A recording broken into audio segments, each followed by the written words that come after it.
You are currently watching Lessons 1 and 0 of An Introduction to Witchcraft. What is witchcraft? And a light introduction to practical magic. Thank you for joining us. Let's get started. So we are starting with like super basic stuff, but we're going to run through as many topics as we can in these first few lessons and just try to give everybody a basic idea on all of these concepts so that anybody that's just starting out can start to get an idea of what they're more interested in. Yeah. So, with that, welcome to An Introduction to Witchcraft. This is Lesson 0 and Lesson 1. What is witchcraft? So first, I'd like to introduce myself. Hello, I am the director of the program of the Query Path. My name is Therion Aspen O'Query. I've been practicing for about 6 or 7 years on and off. I currently follow a Cornish folk traditional path, or the cunning path, and I'm happy to have you all here. So, Lorianne, would you like to introduce yourself? I'm Lauren. I've been practicing for about the same amount of time as Theory has. We actually started our practice together a long time ago. And I am super ecstatic to finally be sharing our knowledge with some new people. Yes. Frankie, would you like to introduce yourself? Wait, how did you guys introduce yourselves? Just start with your name. My name's Frankie. I'm not a witch, I'm just here. Frankie is our resident rat. Yeah! In your walls. Yeah, Frankie's here to moderate and make sure everything goes smoothly. Yeah. Frankie is the police. If you ever have a problem or need something contacted to one of us that you can't reach out to us right away, you could always shoot a message at Frankie and she'll make sure it gets to one of us. Or it can help solve the problem herself. My best. So, cut out. Hello, Mayo. That took me a minute. Hello, Mayo. So our first topic is, what is witchcraft? Well, a few ways to describe witchcraft is a creating change through mystical means. It often includes spell works, rituals, and even just simple mindset changes, setting an intention for the day that's something as simple as a journal. Witchcraft can be weaved into a religious practice, but this is not necessary. There are plenty of secular witches out there. So, if you ever feel like you're not ready to commit to a religious path, or if you don't align with any religious path, or you already have a religious path set in place, just know that witchcraft does not have to be a part of it, or you can interweave it with almost any religious practice that you already have. Witchcraft is one of the most ancient practices that comes back to ancient druidry. It's evolved with humanity and has shaped our culture today. You find references of it all over in the church, Catholic Church, and some of our sayings like bless you and knock on wood and simple things like that, blowing out a birthday candle. You really just find how it's weaved into our society, and this is our chance to take advantage of that and really go back to our roots and really understand how to manipulate life by affecting the energies around us. Witchcraft can be positive or negative. It's all up to you.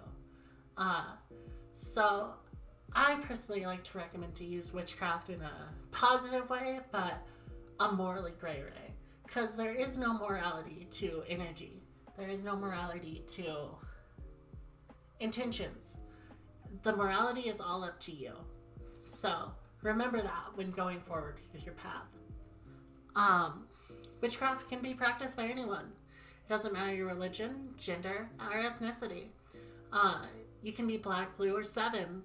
You can be a male, female, or transgender.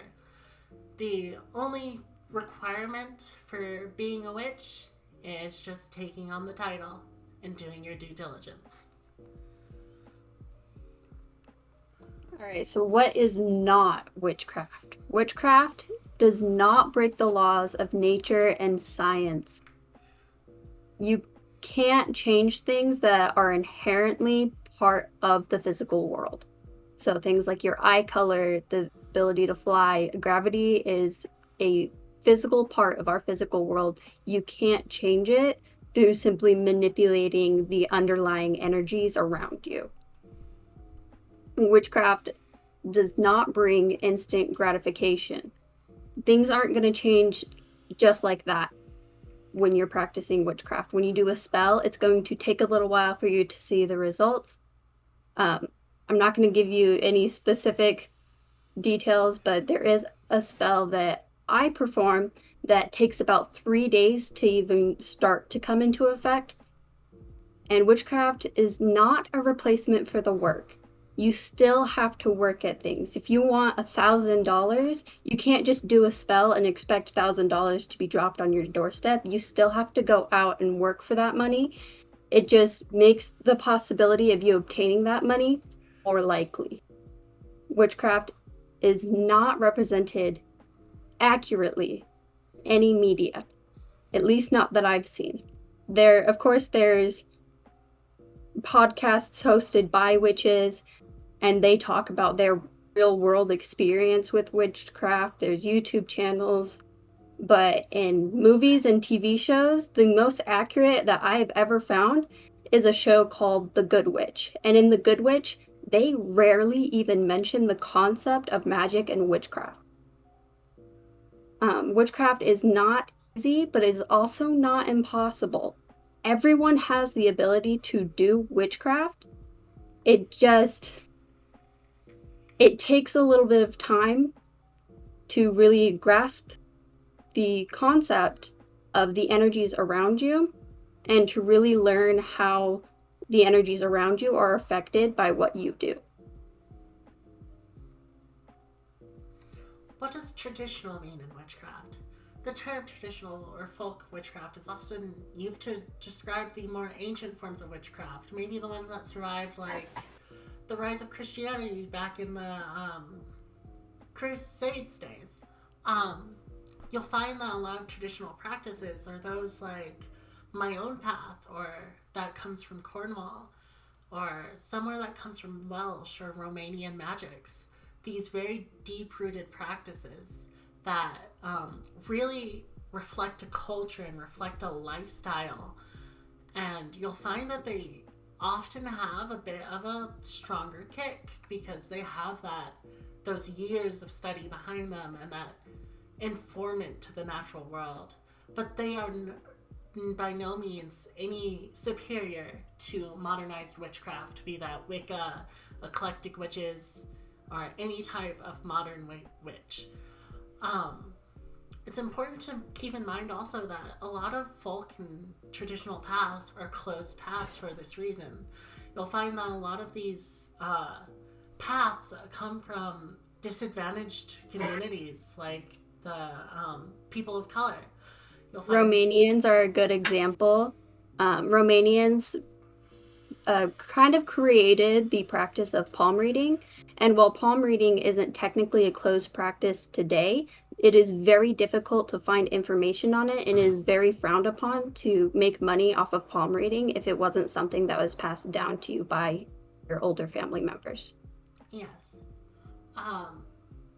But I would just love to keep that in mind as we go through these courses. All right, where to start? How do you start witchcraft? So the first thing that I encourage everybody to do is meditate. Meditation is so important for setting your intention. When you do spells and rituals, if you're doing a spell to make money and you're too busy thinking about how broke you are the entire time you're doing that spell, it's going to backfire. Your intention is going to be placed in the wrong area, and the energies around you aren't going to understand you fully. Altars. You want to create a sacred space to perform your spells and rituals. This is supposed to be a safe place, energetically and physically.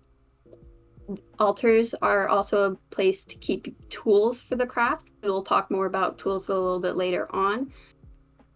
Tools have a very large variety, and there's a lot of different things that you can do with them. There's also other supplies such as crystals, herbs, oils, and paper. These are the most common supplies that you will see used in witchcraft. They are not required by any means, but they do help to visualize what you want to happen. I would also like to know tools can be as simple as going outside and on a nature walk and picking up a stick and saying, I feel connected to this. Thank you, nature. This will help me manifest my intention better. Or going outside and finding a small crystal and saying, I will infuse my intention into it. Or maybe some river water or some earth that makes you feel more grounded from outside. It can be as simple as that. Real quick, Mayo asked, how do you meditate? I've been practicing witchcraft for a while, but I still have no idea about meditation. So meditation is a little bit more complicated. I believe it is lesson 2 that we will start to talk about it a little bit more.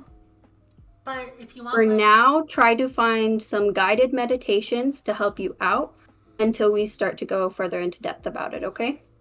Yes, and also just a quick rule of meditation. Clearing your mind does not mean head empty, no thoughts.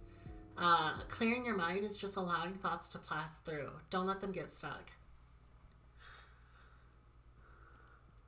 So, on to lesson 1, a light introduction to practical magic. So the first topic in lesson 1 is crystals. Crystals are a sort of magical battery. Like most batteries, they need to be charged regularly to be effective. But a lot of crystals have varying properties, and you also have to keep in mind where they come from and why those properties exist. They can help you in your craft or help you calm down right before a test. And you also got to make sure you're watching out for toxic crystals, because while some crystals may like to charge in the sun, others will bleach. Or some crystals will love the water and others will poison you. So crystals are something... I specifically have a crystal called serpentine, and if I were to drop it into a cup of water, it could literally kill me. Yeah, so it's very important to do research on your crystals. But otherwise, they are a very amazing, versatile tool. You can use them in crystal grids. You can attach them to items for that extra little boost of intention. And like I said, you could just keep them around to aid you in your daily life. All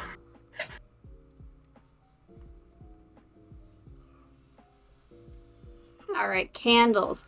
So candles are used very commonly in witchcraft, especially for spells and rituals. Candles are... How do I explain this? Candles hold a certain kind of power because of the flame. Kind of like how a bowl of water is used for cleansing, lighting a fire is kind of like igniting your intention. You can think of the color of... go ahead. Yeah, you can think of it in the old way of how they used to use the hearth. Obviously, most of us don't have fireplaces nowadays. So you can think of your candle as this fragment of a hearth, this fragment of power, this fragment of life. And that life carries energy. The color of candles is also really significant. For each color, there is a different correspondence. And in the handouts that we have today that we'll send you after this lesson, you'll get a list of candle colors and their correspondences. But I like to say, don't know what's right, use white. White is a pretty basic color. You can find it everywhere, and it doesn't really have any specific correspondences really tied onto it because it's the color of basically purity, of blankness. So long as you focus your intention on the white candle, you can use the white candle for anything. Another way I love to describe it is these colors represent certain energy, certain frequencies. White is the color of light. It's the color of all color. So it's reflecting out and sending out every color. So by focusing your intention, you're technically channeling a color through it like you would with a prisma stone. Alternatively, a black candle carries a lot of the same meanings, but as you see, a black candle absorbs all color. So that's why it's used in protection and wards and everything. So while casting out an intention, white is wonderful. But say you're doing a protection spell, you may want to use a black candle, although white will still work just as well.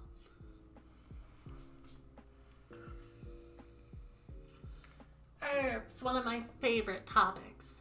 Herbs are a pivotal part of witchcraft. Herbs can be used in myriads of things, from making tinctures to making tea. They are used medically and in balms and simple sachet spells. They can be burned as an incense. They will be an essential part of your magical practice as you learn and grow. I personally recommend keeping an herb journal specifically so that you can keep track of your herbs and keep track of everything that's going on, because they're such a versatile tool, much like crystals, and they can be used medically. In my experience, I have found that it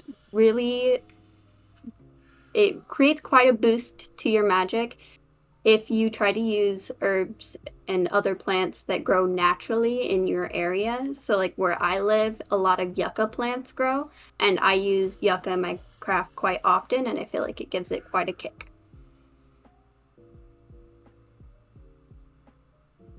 Numerology. So numerology is just numbers and their correspondences in the magical world. Each number is going to have a different meaning.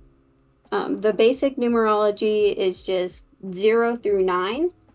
After that, you get to double, triple digits, and it starts to get a little bit more complicated, but learning the first 10 numbers will make it a little bit easier to figure out the correspondences for double and triple digit numbers. You can use them in spell work. You can pay attention to them in your everyday life to gain a little bit of insight. It's not something that everybody has to learn, but it is helpful. Divination. It's an incredibly popular practice within witchcraft. It's the ability to seek knowledge through various means. So there are many tools for divinations. You'll find tarot cards, pendulums, candles, even a simple fire. So different types of divination are, once again, tarot cards, pendulums, candles, tea leaves, palms, rune sets, bone sets, books, stars, and numbers. The list of divination tools and practices are endless, and you can find ones that amend to a specific practice, or some that are just out there for secular use or eclectic use. Divination is really important to see what calls to you and see what's drawing you in, rather than saying this is what's popular. The forms of divination on that list are forms that Theory and I are familiar with. So if you have any questions about those, we can answer those later on. Of course. So, if my students have any questions, I would love to answer them right now.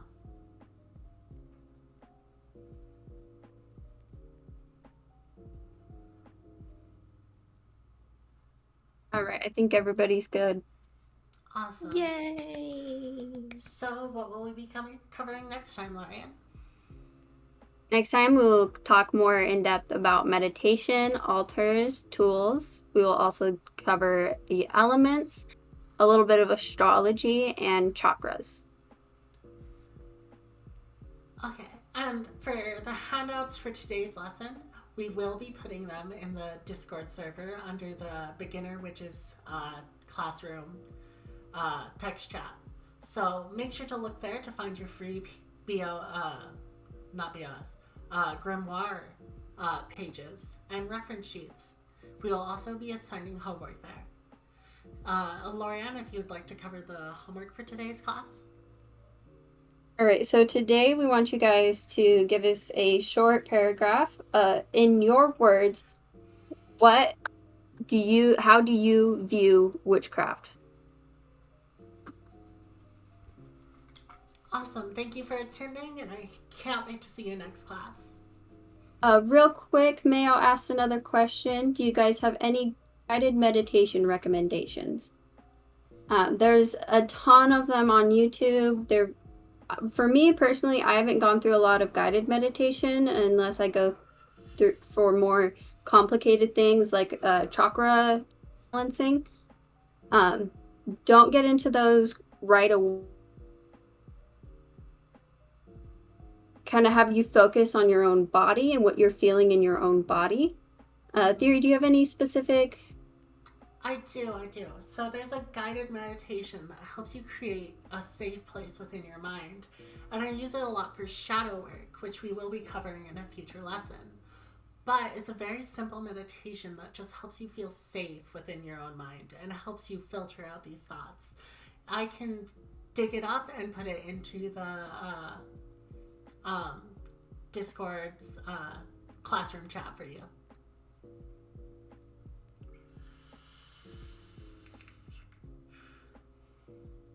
And after that, we do have a few announcements.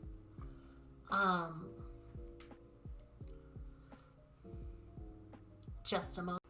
Hello, and thank you for attending today's lesson. Remember, you can find all sorts of resources on our Discord server and find the free PDF files mentioned in the classroom chat.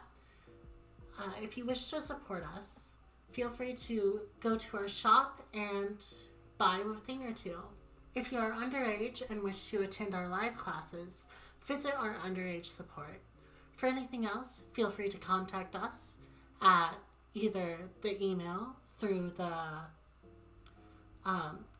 fill board or through our Discord. Thank you so much for watching, and I can't wait to see you in next class.